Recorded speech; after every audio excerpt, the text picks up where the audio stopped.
blogging dead? How do I set up a blog? Should I be blogging? How do I blog? What kind of platforms do I use to blog? All of these are questions I get on the day-to-day basis. So I'm so excited to have Katelyn here today from Launch the Damn Thing. And y'all know I love somebody who's going to curse in their brand name. I'm so excited to have Katelyn here to talk to you about blogging, because blogging is not dead.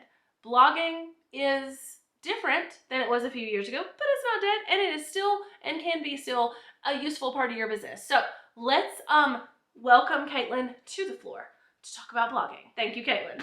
Thank you so much for having me, Jessica. I can't wait to dive into this topic. It's one of my favorites, Squarespace and all things content marketing and blogging. I've done this for years now myself, so I am thrilled to be able to share some tips and tricks with your audience. So let's dive in. I have split this between two different areas: the actual blog feed where your new posts are published, and the pieces of the inside of your blog posts too. Those are really important pieces. They go well together. It's not just about what's on the inside after they click through and they start reading the post. That's important too. So let's dive in, and we're going to talk about the blog feed first. So the blog feed, number one, most important thing, tell them why they are here. When they land on your blog feed page, describe what kinds of information you share in your blog posts. Just having the word blog as the title is not super helpful. If they don't know why they ended up here, they clicked a random link that they didn't fully read the title of or something, help them out. Tell them why they are here, what kinds of information you have. They might be surprised that you cover more than they thought. So give them a reason to stick around. Number two, you definitely want to add filters and search and sort kind of features. If you're not sure if your theme or web builder has that, there's probably options out there. Squarespace sort of has this built in, but there are plugins that give you more control over this. The search bar specifically, there's something called ElfSite, which you can go track down. They have a great search widget that you can install in basically any web builder. But basically what you're trying to get across here is the ability for people to organize or filter down your content, especially if you have a lot of it, or if you have lots of different topics and you want to allow people to filter down to just whatever they're most interested in, right? Because the easier that's going to be for them, the more likely they are to stick around. And that's the whole goal, right? We are creating all this content to get people to our website and to actually consume it. So if you can give them a reason to stick around and look through, binge all of your content that's in the topics they're interested in, this is a super easy way for them to be able to do that. I don't know about you, but when I go to websites and I get on their blog and all I have the option of is older posts, older posts, older posts, I don't have all day. I don't know if I'll be clicking that button for 10,000 years or for just 2 or 3 clicks. I'm just saying.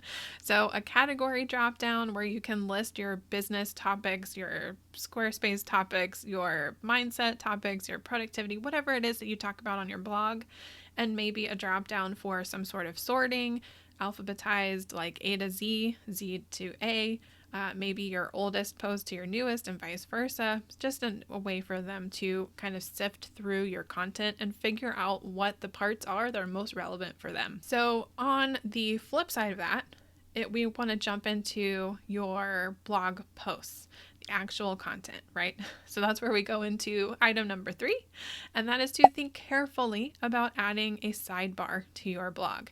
It's not a bad thing, it's debatable. You just want to make sure that whatever you put in there is not going to distract them from reading the content they clicked on it to start with.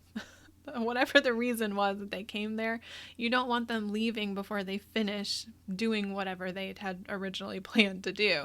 So if you do add a sidebar, you can add things like a photo of you so they know who's talking, your name, a very, very brief bio. You can do categories again, like a drop down, another search bar. You can even do a freebie kind of opt-in situation with a very short inline form. ConvertKit does this really, really well. You can also do some sort of graphic in Canva that can advertise the freebie. There's all kinds of options, but what you don't want to do is put so much goodness over there that they kind of forget about reading the article they clicked on in the first place. So think very carefully about adding a sidebar to your blog posts. Number 4, you want to give viewers an easy way to get to, access, absorb more content from you within the post. So if you have a post that's talking about other posts and you know that you can easily hyperlink to those things, do it. If you can embed some sort of summary of all the other posts in your blog, or 30 of the other posts in your blog that talk about a very similar topic, do it. If you want to bullet point a list of hyperlinked blog posts at the end, do it. What you are trying to do is provide so much content that they get absorbed in it and they start binging your content. That's good. We want them to stick around. The longer they stick around, the more chance they have to get to know us, to like us, to trust us, to eventually buy from us, right? This is also a great way to monetize your blog. The longer they are in your universe, the easier it will be to sell to them because they will like you more. They will understand you more. They will resonate with you more. So the way that we do that is providing a very easy way for them to kind of keep checking into your content without having to look for it themselves. Make it easy to find. The fifth thing is to organize your long form content into bite-sized chunks. I'm going to just let you sit with that for a second because that's super important. You want to write on an 8th grade level. It's okay to use bad grammar if it sounds like the way you actually speak. Some professions are different, obviously. So use your best judgment here, but you're not writing a research paper. That's not what a blog post is. I know I've been guilty of this myself. I did it in the beginning. I didn't know any better. We don't know what we don't know. But there's a certain length that Google is looking for. So if you achieve that length, 2,000, 3,000 words plus, and it's boring, no one is going to get to the other parts that are interesting. The extra links, the pieces in the sidebar that are pointing them to more content that would be helpful for them, right? They're not going to absorb it if it's not interesting.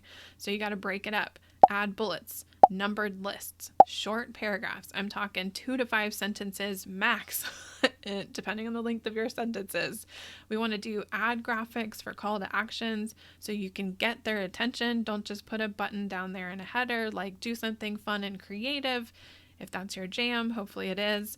Various headings in hierarchical order. That is extremely important. Heading 1 is the only one that you should have, and that is your blog post title at the top of the page. Don't use that one again. Then you want to kind of create an outline of what the content in your post is using your heading 2s, your heading 3s, your heading 4s, etc. So create a hierarchical order with your headings so that people can skim through your content very easily and understand where you are talking about what, so they can pinpoint the areas that are most relevant to them. Because fun fact, people don't like to read anymore.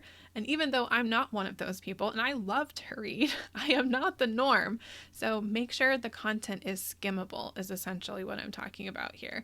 Organize it, break it up into bite-sized chunks, choose your headings wisely, write on an 8th grade level, and people will actually enjoy your posts. For a couple of bonus tips, if you create your call to action and you can put in your affiliate link, that's great. That's helping you monetize the blog. Create a pinnable graphic or an embedded video to give them a reason to stick around just a little bit longer. And add a table of contents for super long posts so that people can jump to areas where they know it's most relevant for them based on how you've listed the table of contents, or the contents in your table. And if you add a clickbaity title, make sure that it's still relevant to the content that you are actually talking about. There's nothing worse than clicking on a title because it sounds interesting and then you realize that's all that was interesting about it. Only in the title. So make sure it's relevant to the content you're actually talking about. And the last thing is to add a highlight reel to the top of your blog page so that you can feature important posts. That's really great if you have a lot of content. It gives you a space to put your most important information or popular posts up at the top, front and center, so that people don't have to track that stuff down. I've been blogging since 2016, and I promise these tips actually do work if you implement them wisely. It's all trial and error. I know it all feels a little scary to do something new and different, but if you implement these, we'd love to know how it's going. So stick around. There's going to be more tips coming down the pipeline. We can't wait to see what you do with that, and let us know in the comments if you have any other questions and we'll address it in a future video. That's all for this video. Bye.